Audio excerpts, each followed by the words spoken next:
છેલ્લા 10 વર્ષમાં અને મારા 5 વર્ષના જિલ્લા પંચાયતની રાજકીય કારકિર્દીની શરૂઆત મેં મારા ગામથી શરૂઆત કરી હતી અને હંમેશા મારા ગામની વસ્તી લગભગ 3500 ની આસપાસ અને અમારા દેસાઈ પરિવારના લગભગ 8 થી 10 જેટલા ઘરો, એ 10 ઘરોને અને સમગ્ર જિલ્લા પંચાયતના લગભગ ત્યારે 22 ગામ જેટલા હતા. આ 22 ગામના મારી રાજકીય શરૂઆતમાં જ્યારે મને લાગણી અને પ્રેમ, લડવાની તાકાત ક્યારે આવે કે પહેલું ઘર સાથે હોય, પરિવાર સાથે હોય અને બીજું ફળિયું સાથે હોય ને પછી ગામ સાથે હોય, તો સ્વાભાવિક છે કે એક લડવાની આપણને પ્રેરણા મળે ને પ્રેરણા આપવાનું કામ આ મારા ગામે ના બધા પરિવારના રૂપમાં કરી. એટલે હું ગામને હંમેશા નતમસ્તક વંદન કરું છું અને આજીવન આ ગામનો ઋણી રહું છું. શરૂઆત અહીંયાથી કરી. જ્યારે જ્યારે ચૂંટણી લડવું તો યુવાનો, વડીલો, હંમેશા માતાઓ સહકાર આપે. હું પ્રચાર પ્રસાર કરું, તમામ આયોજન, પ્રચારનું શરૂઆત હોય કે નાનામાં નાનું કામ હોય, જમાડવાનું કામ હોય, મહેમાનને સાચવવાનું કામ હોય, આ તમામ કામ આ મારા ગામના યુવાનોને બધા ભેગા થઈને કરે. તો જ હું બહાર નીકળવાનો મેં પ્રયત્ન કર્યો. જિલ્લા પંચાયતમાં ફક્ત એક માટે ચૂંટાયો. એ પ્રેમ અને લાગણી જ્યારે સુગર ફેક્ટરીની સહકારમાં જ્યારે શરૂઆત કરી ત્યારે આ કરવાનું છે, સભાસદને મદદ કરવાનું છે. મને કેવી રીતે એક મત વધે એ મેં કોઈ દિવસ વિચાર્યું નથી. ફક્ત હું એ વિચારું કે કેવી રીતે મારા સભાસદનું ખેડૂતને દિલ જીત્યું ને એના અંતરાત્મા એવું કે એના દર્શનભાઈ ખેડૂતનો માણસ છે ને ખેડૂત છે તેની બાજુમાં ઉભા રહેવું પડે. એ અનુસંધાનમાં આજે મેં પ્રેમ અને લાગણી જીતી છે. એના કારણે આ બધાના મને દર્શન થવાના કાયમ માટે જોઉં છું. પ્રેમ અને લાગણી, વ્યવહાર, સંબંધ અને ખેડૂતોની સમસ્યા, આ બધું ભેગું કરીને આ સંઘર્ષ કરવાની શક્તિ મળે છે. અને આ સંઘર્ષ કરવાની શક્તિના કારણે આ બધી સહકારી સંસ્થાઓ તમે જોઉં છો. જે રીતે જયેશભાઈ વાત કરી, હું નીચેથી વાત કરું છું કે ગામની મંત્રીથી શરૂઆત કરો, પિયત મંત્રી હોય, સેવા સહકારી મંત્રી હોય, નાની નાની તાલુકાની કોટન મંત્રી હોય, જે પરિસ્થિતિ છે આ બધા વડીલો બેઠેલા છે, અમારા મનુ કાકા બધા વડીલો બેઠેલા છે. એ લોકો જ્યારે ચિંતા કરતા હોય કે સ્વાભાવિક છે કે જે પ્રકારનું જાહેર જીવનમાં, સામાજિક જીવનમાં રાજકારણે જે પ્રવેશ કર્યો છે એના કારણે સહકારી સંસ્થાઓના લાગણી અને સંબંધોને ધક્કો પહોંચવાનું કામ કર્યું. અને એ બચાવવું હોય તો બધા સભાસદોએ પોતાના અંતરાત્માથી એક વિચારવું પડે કે કોને મત આપવો અને કોને ના આપવો. કોઈ જાત પાત જ્ઞાત નથી, પરંતુ કોણ કયા પ્રકારનો છે. હું વારંવાર કહું છું કે આપણે ખેડૂત પરિવાર માટે અહીંયા બધા બેઠેલા ખેડૂતના દીકરાઓ છે. તો પહેલું કામ એ છે, કેમ છે, પહેલું કામ એ છે કે આપણે ખેતી કરતા હોય તો ખેતીના કયા મુદ્દાઓ છે કે જેનાથી આપણને ફાયદો થાય અને નુકસાન થાય. બીજું કે એ ફાયદા અને નુકસાન એના અનુસંધાનમાં કયો વ્યક્તિ તમારી વચ્ચે ઉભો રહે છે એ બીજો વ્યક્તિને જોવાનો હોય. અને ટીચો પછી હોય કે સ્વાભાવિક છે કે લોકશાહી છે, જાહેર જીવન છે, કે દરેકને કોઈને કોઈ આઈડિયોલોજીની સાથે સંકળાયેલા હોય છે. અને આઈડિયોલોજીની સાથે સંકળાયેલા હોય તેનો વાંધો નથી. પરંતુ આજે દિશા બદલાઈ છે નવી પેઢીની સાથે. પહેલી આઈડિયોલોજી જોઈ, પછી વ્યક્તિ જોઈ અને ત્રીજો મુદ્દો જોઈ. આના કારણે આ મુદ્દાને મોટા પ્રમાણમાં નુકસાન થાય છે. તમને વિનંતી કરીએ છીએ, અમે બધા બેઠેલા લોકો છે, એ લોકો હંમેશા સવાલ પડે છે. જયેશભાઈ વાત કરી કે ખેડૂતને કયા પ્રકારની તકલીફો આવવાની છે અને તકલીફોમાં કેવી તેની સાથે સંઘર્ષ કરીને ખેડૂતોને કેટલું ઓછું નુકસાન થાય અને સહકારી સંસ્થા કેવી રીતે બચે, ખેડૂત કેવી રીતે બચે અને આવનારી પેઢીનો પરિવાર એનો કેવી રીતે બચે, એ માટેની હંમેશા ચિંતા કરતા હોય છે. અમે કોઈ દિવસ નફો અને નુકસાન જોતા નથી. અમે એ જોઈએ છે કે જે કંઈ અમને નુકસાન થવાનું તો થાય, પણ અમારા ખેડૂતને નફો થવો જોઈએ, ફાયદો થવો જોઈએ, દિશામાં અમે લોકો હંમેશા કામ કરીએ. 5 વર્ષમાં દક્ષિણ ગુજરાત એટલે ખેતી અને સહકારી ક્ષેત્ર અને ખાણ ઉદ્યોગની સાથે સંકળાયેલો આખો વિસ્તાર છે. દરેક સુગર ફેક્ટરીમાં આપણે પણ જે જયેશભાઈ વાત કરી કે આપણા અહીંયા 11 લાખ ટન શેરડી કપાયા પછી ચોમાસાને કારણે લગભગ 12 થી 15,000 ટન શેરડી ઊભી હતી. આજે દિવસે દિવસે છેલ્લા 3 વર્ષમાં 10,15,000 ટન, ધીરે ધીરે 9 લાખ, 9.25 લાખ ટન. સમગ્ર કાંઠા વિસ્તારનો જે ભાગ છે, રોડનો ઓલપાડની પેલી બાજુનો સમગ્ર વિસ્તાર 6,850 એકર જેટલું વાવેતર ભૂતકાળમાં 2010 પહેલા થતું હતું. 2 ઝોનો હતા, કરણને પાટી 2 ઝોનો બંધ કરી દેવામાં આવ્યા. આજે લગભગ માસમા ઝોન અને આ ઝોન થઈને લગભગ 700 થી 750 એકર શેરડી આવે. તમે કલ્પના કરો કે 3,500 એકર જેટલી શેરડી ઓછી એકર રોપાણ ઓછું થતું હોય તો એને લીધે તમે 30 ટનની બી રાસ પકડો તો લગભગ 1.5 થી 2 લાખ ટન જેટલી શેરડી આ ફક્ત આ વિસ્તારમાંથી આવે.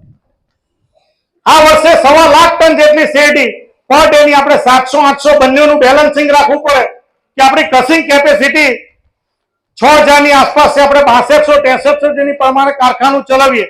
આપણો સભાસદ પણ ચિંતા કરે, ઘણા ગામોમાં ગઈએ અમારી શેરડી કાપવામાં જરા મોડું થાય છે, અમારી શેરડી ભરી જાય, 6-7 દિવસે શેરડી કપાય. આ પરિસ્થિતિની સામે બંને બાજુનું ખેડૂતને નુકસાન નહીં થાય, સંસ્થાનું પિલાણ પણ થાય, વહીવટી ખર્ચ ઓછો થાય, ઉત્પાદન ખર્ચ ઓછો થાય, બંનેનું બેલેન્સિંગ ચલાવવું પડે. એવું નક્કી કર્યું કે પર ડેની 500-700 ટન શેરડી કાપીએ અને પહેલા જ શેરડી ઓક્ટોબર થી એમાં જ પહેલી શેરડી મળે લગભગ 40 થી 50 દિવસ. તમે પર ડેની 1000 બી કરો, 1000 ટન તો 50,000 થી ઉપર તમે કાપી નહીં શકો.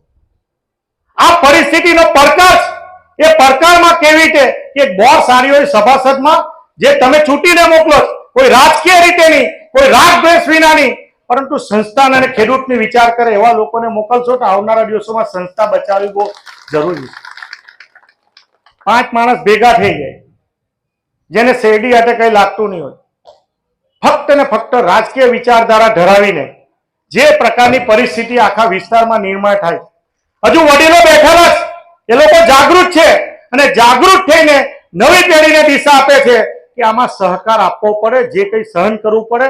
ભૂતકાળમાં પણ સહન કરવું પડ્યું, આજે પણ વર્તમાન કાળમાં સહન કરવું પડે, પરંતુ એવા વ્યક્તિને મોકલો કે જેનાથી 70 વર્ષ ઉભેલી સંસ્થા છે સાયણ વિભાગ સહકારી ખાંડ ઉદ્યોગ મંત્રી સ્વર્ગસ્થ મગન કાકા, સ્વર્ગસ્થ બાબુ કાકા, હરિ કાકા કે અસંખ્ય ડિરેક્ટરોએ જેને સમય શક્તિ આપીને પોતાનું યોગદાન આપીને પરિવારને ભૂલીને આજે લગભગ 300 થી 400 કરોડ રૂપિયાનું વહીવટ ટર્નઓવર કરતી સંસ્થાઓ બનાવી છે અને લગભગ 27,000 કુટુંબ, 22,000 જેટલા કુટુંબો એ મજૂરો હોય કે એની સાથે સંકળાયેલા, ટ્રાન્સપોર્ટની સાથે સંકળાયેલા હોય, કર્મચારી હોય. આ પરિવારને જીવાડવાનું કામ તમારા બધાને 1 ટન શેરડી લાખવાથી થતું હોય છે. એ પણ આપણે ગર્વ લેવાની બાબત છે. હું વારંવાર કહું છું કે ખેડૂતને કોઈ પણ પ્રશ્ન હોય, ખેડૂત શેરડી કાપણી માટે આપણા પર ગુસ્સે થતો હોય, ગારડી બોલતો હોય, સહન કરી લેજો. જો શેરડી નાખતો બંધ થશે તો એને લીધે કેટલા પરિવારને નુકસાન થશે એનો દાખલો તમે કાંઠા sugar factory, Mandvi sugar factory છે, વલસાડ સુગર ફેક્ટરી છે, મરોલી સુગર ફેક્ટરી છે. લગભગ 400 કરોડ રૂપિયાનો શેરફારો, સભાસદોનો શેરફારો, એટલો શેરફારો તમે જો તો સરકારનો ને એનસીડીસી નો શેરફારો 800 કરોડથી વધુના શેરફારો ખેડૂતોને આજે પણ મળ્યા નથી ને સરકાર પણ એનાથી નુકસાન થાય. એટલે તમારો એક મત એટલો મોટો કિંમતી છે.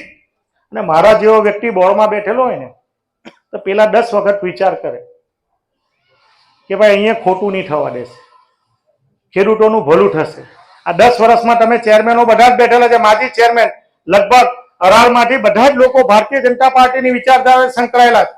હું પણ વિચારધારા માનું છું, પરંતુ મેં કોઈ દિવસ સહકારી સંસ્થા, સામાજિક સંસ્થા, શૈક્ષણિક સંસ્થામાં આ પ્રકારની વિચારધારા ધરાવી નથી. ફક્ત એક જ વાત, માનવનું કલ્યાણ થાય, ખેડૂતોનું કલ્યાણ થાય અને આવનારા દિવસોમાં આ સંસ્થાને ઓલપાડ તાલુકાનું ભવિષ્ય સારું બને એ દિશામાં હંમેશા વિચાર કરીને આગળ વધવાનો પ્રયત્ન કર્યો છે.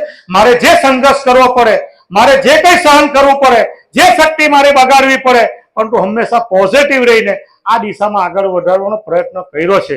અને એમાં મોટો કોઈ ફાળો હોય તો મારા ગામમાં આવતા, 12 ગામમાં આવતા સભાસદ મિત્રોનો ફાળો છે કે મને અહીંયાથી એક ખેડૂત દીકરા તરીકે આ સંસ્થામાં મોકલીને એની સાથે જે સંસ્થા સંકળાયેલી છે, જીવન રક્ષા હોસ્પિટલ હોય કે સુગર ફેક્ટરી હોય, આ બંનેને મોકલવાનું કામ તમારા બધાના પરિવારથી થયું છે. અમે સંઘર્ષ કરીએ છીએ, અમને સહન બી કરવું પડે, અમારી સાથે સંકળાયેલા લોકોની સામે ખોટા કેસો પણ કરવામાં આવે, અમે એની સામે પણ સંઘર્ષ કરીએ છીએ.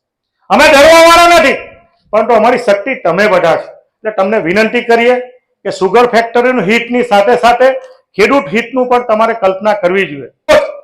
જે માણસ લોકોની સમસ્યા વિશે એને રજૂઆત કરવાની હોય, લોકોની સમસ્યાને આગળ વધારવાની હોય, અધિકારી પાસે, તંત્ર પાસે, સરકાર પાસે, જો એ વ્યક્તિ જેને બધાને મત આપીને પદાધિકારી બનાવો છો એ બોલી જ નથી શકતો, તો પછી એને મત આપીને શા માટે તમારો મત બગાડો છો?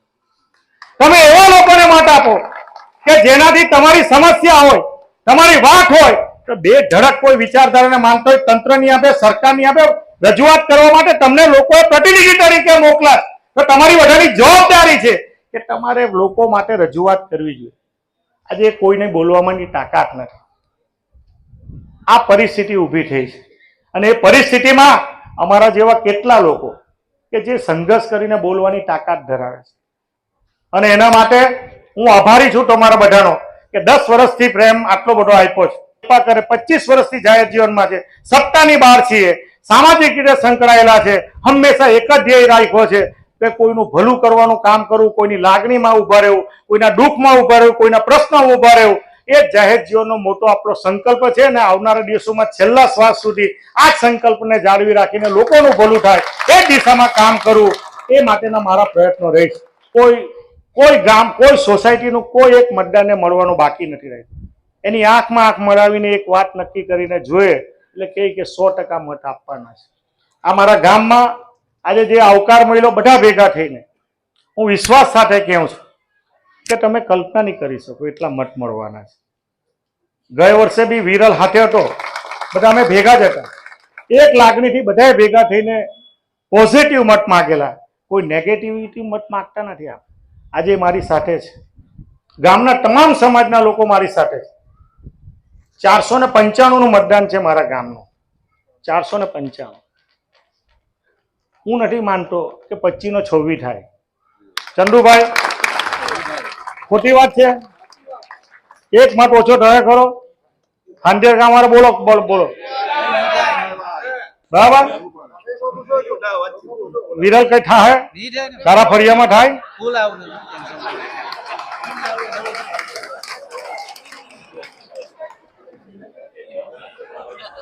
બરાબર. આ અછાણ ગામ મેં કલ્પના નહીં કરી. હું અભિનંદન આપું ઋણી, બહુ લાગણીથી, કે બાબુ કાકા અને ધીરજ કાકા જેવો વડીલ ખેડૂત તરીકે જે લાગણી આપણને એમ થાય કે ના આપણે એમને હું આપ્યું, પણ આખું ગામ એક થઈને 20-25 જણ, હું નથી માનતો કે જે મેં કલ્પના નહીં કરી હોય દર વર્ષે એ પ્રકાર. એથર ગામ કાંતિ કાકા બેન આવેલા છે ને, ભારતીબેન કેમ નહીં લાવ્યા, બોલાવવાનો. આખું એરથાણ ગામ, આંધી ગામ, રાજનગર, ઓલપાડ, એક કે એક ગામ, અટોદરા, કોઈ ગામ એવું નહીં મળે કે 90% ઉપર મત નહીં મળે. 90% ઉપર મત નહીં મળે.